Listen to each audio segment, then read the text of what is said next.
انه كان في تفوق لأديبايور على مهدي بن عطية في اكثر من ثنائيه يعني. لا، اليوم شفنا ان بن عطية وكانه في بعض الاحيان اصبح نقطة ضعف للفريق المغربي. اليوم بن عطية حقيقة لما تسمع بن عطية الاسم كبير، ولكن في الميدان ما راش يؤدي بمهمته كقائد فريق كليدر. لما نشوف اليوم اديبايور 33 سنه لاعب بدون فريق، في لحظه من اللحظات يتفوق على بن عطية في 25 متر الاخيره.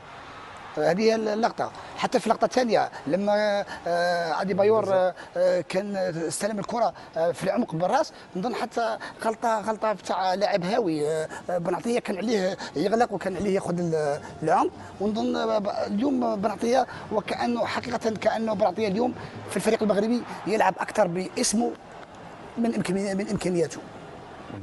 نظن ان شاء الله يدارك هذا الخلل، لان يعني نظن مع مرور الايام الفريق الايفواري مش ما عندوش نفس اللاعبين كفريق الطفولي. نظن على المستوى الهجومي، على المستوى الهجومي عنده لاعبين اقوى من المستوى الهجومي. نظن باللي لازم بن عطية والطاقم ويتفطنوا لهذه الهفوات تبع عطية اللي ان شاء الله باش ما تكلمش الفريق المغربي الكثير.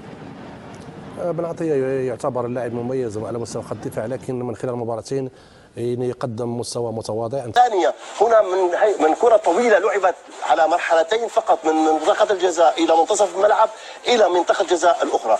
هنا الحكم طبعا لا زال في نصف الملعب والكرة عند حدود منطقة الجزاء. سنلحظ عملية الدفع، مهدي بن عطية يقوم بعملية الدفع باليد على الصدر.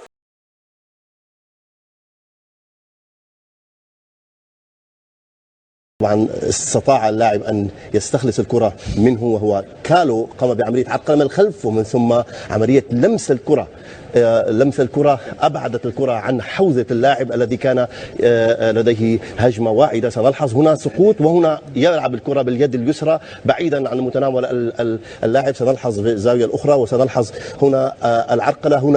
هناك اهمال، هذه حاله الاهمال اولا، ومن ثم نلحظ كيف لعب الكره وعيناه الى الفوق. هو سقط على الكره وزحف باتجاهها وابعدها باطراف اصابعه باليد اليسرى بعيدا عن متناول اللاعب الذي فقد السيطره عليها، التي اصبحت خلفه. اعتقد ركله جزاء كانت يجب ان تعطى اضافه للانذار، لكن الحكم لم يفعل رغم قربه ودخوله عمق منطقه الجزاء.